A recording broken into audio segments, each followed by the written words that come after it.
চোখ রাখবো অন্যান্য খবরের দিকে। ৩ নতুন মেট্রো রুটের উদ্বোধন করতে কলকাতায় আসছেন প্রধানমন্ত্রী নরেন্দ্র মোদী। ২২শে অগস্ট দমদমের প্রশাসনিক কর্মসূচি রয়েছে তার। সেখান থেকেই নতুন ৩ মেট্রো রুট উদ্বোধন করবে প্রধানমন্ত্রী। প্রথা মেনেই সেই অনুষ্ঠানে আমন্ত্রিত মুখ্যমন্ত্রী মমতা বন্দ্যোপাধ্যায়। রাজ্যের রাজনীতির এই আমন্ত্রণ ঘিরে ইতিমধ্যেই কিন্তু শুরু হয়ে গেছে চর্চা। কাউন্টডাউন প্রায় শেষ। নতুন ৩টি রুটে মেট্রো চালু হচ্ছে ২২শে অগস্ট থেকে।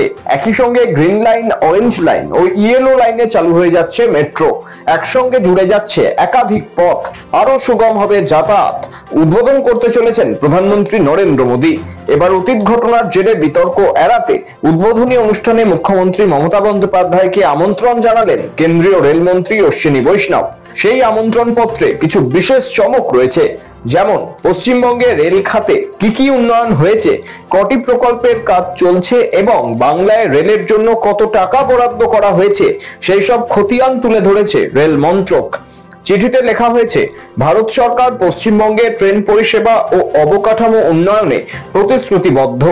রাজ্যে বর্তমানে ৮৩,৭৬৫ কোটি টাকা মূল্যের কাজ চলছে এবং চলতি বাজেটে পশ্চিমবঙ্গ ১৩,৯৫৫ কোটি টাকার রেকর্ড বরাদ্দ পেয়েছে।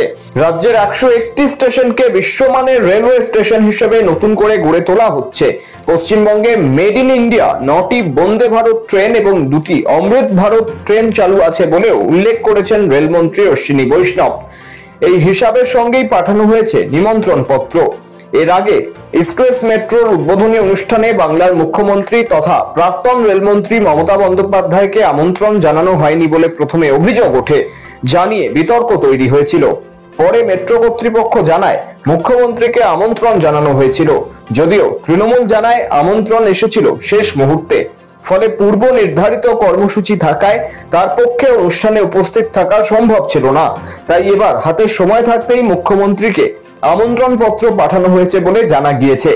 ২২শে অগস্ট প্রধানমন্ত্রী Sealdah Esplanade, Beleghata Hemanta Mukhopadhyay, Noapara Jai Hind airport, Howrah metro subway metro রুটের উদ্বোধন করবেন। এই অনুষ্ঠানে উপস্থিত থাকার জন্য মুখ্যমন্ত্রীকে যশোর রোড মেট্রো স্টেশনে আসার অনুরোধ করা হয়েছে। আসলে এনডিএ সরকার হোক কিংবা ইউপিএ সরকার, দুই সময় রেলমন্ত্রী ছিলেন মমতা বন্দ্যোপাধ্যায়। কলকাতা মেট্রো সহ একাধিক প্রকল্প আনতে এবং অর্থ বরাদ্দ নিশ্চিত করতে তাকে কম কাঠখড় পোড়াতে হয়নি।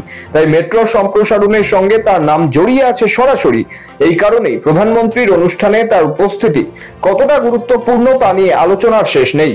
রাজ্যের রাজনীতিতে এই আমন্ত্রণকে ঘিরে ইতিমধ্যেই শুরু হয়েছে আলোচনা। রাজনৈতিক মহলের একাংশ মনে করছে, কেন্দ্র এবং রাজ্যের মধ্যে সম্পর্কের টানাপোড়েন থাকা সত্ত্বেও এ ধরনের অনুষ্ঠানে মমতার উপস্থিতি অনেক তাৎপর্য বহন করতে পারে। আবার অন্য অংশের মতে, এই অনুষ্ঠানে মুখ্যমন্ত্রীর অনুপস্থিতি হলে তা নিয়েও নতুন করে বিতর্ক তৈরি হতে পারে। ব্যুরো রিপোর্ট, সময় কলকাতা।